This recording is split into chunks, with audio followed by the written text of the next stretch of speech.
16 নম্বর জাতীয় রাজপথর দুই পার্শ্বরে বেআইন ভাবে গড়ি উঠুছি উঠা দোকান ফଳରେ বড় বড় গাড়ি আসি পার্কিং হেবা যোগু দিনকু দিন বঢ়ুছি দুর্ঘটনা ফଳରେ ପ୍ରତିଦିନ ଭଦ୍ରକ ଜିଲ୍ଲା ଆଖୁଆପଦାରୁ ନଳାଙ୍ଗ ମଧ୍ୟରେ ପ୍ରତ୍ୟେକ ଦିନ ସଡ଼କ ଦୁର୍ଘଟଣା ହେଉଛି। ଏଭଳି ବେଆଇନ ପାର୍କିଂକୁ ବନ୍ଦ କରିବା ପାଇଁ ଜାତୀୟ ରାଜପଥର କର୍ତ୍ତୃପକ୍ଷ ନା ପୋଲିସ ପ୍ରଶାସନ ଏଥିପ୍ରତି ଦୃଷ୍ଟି ଦେଉଛନ୍ତି। ଫଳରେ ଦୁର୍ଘଟଣାରେ ଯାଉଛି ଶହ ଶହ ଜୀବନ। ସୂଚନା ଅନୁସାରେ 16 ନମ୍ବର ଜାତୀୟ ରାଜପଥ ଦେଇ ପ୍ରତିଦିନ ରାଜ୍ୟ ମଧ୍ୟରେ ହଜାର ହଜାର ଗାଡ଼ି ଯିବା ଆସିବା କରୁଛି। ପୂର୍ବରୁ ଏହା 4 ଲାଇନ୍ ଥିବାବେଳେ ଦୁର୍ଘଟଣା ହେବା ଦ୍ୱାରା ଏବେ 6 ଲାଇନ୍ ରାସ୍ତା ନିର୍ମାଣ ଚାଲିଛି, କିନ୍ତୁ ଦୁର୍ଘଟଣା କମିବାର ନା ନେଉନି। ଏପଟେ ଭଦ୍ରକ ଜିଲ୍ଲାର ଆଖୁଆପଦାଠାରୁ ବାରିକପୁର, ବିଷ୍ଣୁପୁର ଏବଂ ନଳାଙ୍ଗ ପର୍ଯ୍ୟନ୍ତ ପ୍ରତିଦିନ କିଛି ନା କିଛି ଦୁର୍ଘଟଣା ଘଟୁଛି। ରାସ୍ତାର ଉଭୟ ପାର୍ଶ୍ୱରେ ଉଠା ଦୋକାନୀ ହୋଟେଲ ଥିବାରୁ ମାଲବାହୀ ଟ୍ରକ୍ ଗୁଡ଼ିକ ରାସ୍ତାରେ ଅଟକାଇ ଦୀର୍ଘ ସମୟ ପାର୍କିଂ କରୁଛନ୍ତି। ଅନେକ ସ୍ଥାନରେ ନିଶା କାରବାର ଚାଲିଥିବାର ମଧ୍ୟ ସୂଚନା ମିଳିଛି।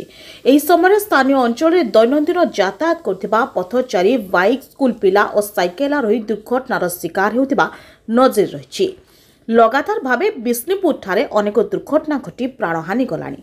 ବେଆଇନ ପାର୍କିଂ ଯୋଗୁଁ ଗୃହପାଳିତ ପଶୁ ନୀତିଦିନର ଦୁର୍ଘଟଣାର ଶିକାର ହେଉଛନ୍ତି। ଦୁର୍ଘଟଣା ପ୍ରତିଦିନ ଘଟୁଥିବା ଯୋଗୁଁ ସ୍ଥାନୀୟ ଅଞ୍ଚଳରେ ତୀବ୍ର ଅସନ୍ତୋଷ ଦେଖାଯାଉଛି। ସେପଟେ 16 ନମ୍ବର ଜାତୀୟ ରାଜପଥ ଛତାବରଠାରୁ ଥିବା ଟୋଲଗେଟ୍ ନିକଟରେ ସର୍ବାଧିକ ଗାଡ଼ି ପାର୍କିଂ ସାଙ୍ଗକୁ ଦୁର୍ଘଟଣା ବଢ଼ି ଚାଲିଛି। ଏହାର ପ୍ରତିକାର ତୁରନ୍ତ କରିବା ଆବଶ୍ୟକ। ସେଥିପାଇଁ ଜାତୀୟ ରାଜପଥ କର୍ତ୍ତୃପକ୍ଷ ଓ ପ୍ରଶାସନ ଦୃଷ୍ଟି ଦେବା ନିତାନ୍ତ ଦରକାର। ପ୍ରଫୁଲ୍ଲ କୁମାର ଦାସ କ'ଣ କହିବେ ଯେଉଁ ବାରମ୍ବାର ଛତାବର କତରୁ ବିଷ୍ଣୁପୁର ପଞ୍ଜା ଲୋକଙ୍କର ସମସ୍ୟା ରହୁଛି। ଗାଡ଼ି ଘୋଡ଼ା ରାସ୍ତାରେ ପାର୍କିଂ ନଥିବାରୁ ଜାଣିପାରୁନାହାନ୍ତି, ଗାଡ଼ି ଆକ୍ସିଡେଣ୍ଟ ହେଉଛନ୍ତି। ପାର୍କିଂ ଥିଲେ କିଛି ପ୍ରୋବ୍ଲେମ୍ ହୁଅନ୍ତା ନାହିଁ। ଲୋକ ସମସ୍ୟା ଏଇଥିପାଇଁ ଦୂର ହେଉ, ତାକୁ କେମିତି ସମସ୍ୟା ଦୂର ହେଉ ଆମେ ନିବେଦନ କରୁଛୁ କଲେକ୍ଟର ପାଖରେ, କେମିତି ସମସ୍ୟା ଏଇ ଦୂର ହେଉ। ବାରମ୍ବାର ଏଭଳିଆ କେସ୍ ହେଇ ଚାଲିଲାଣି, ତାକୁ ସମସ୍ୟା କିଛି ଦୂର ହେଇପାରୁନି।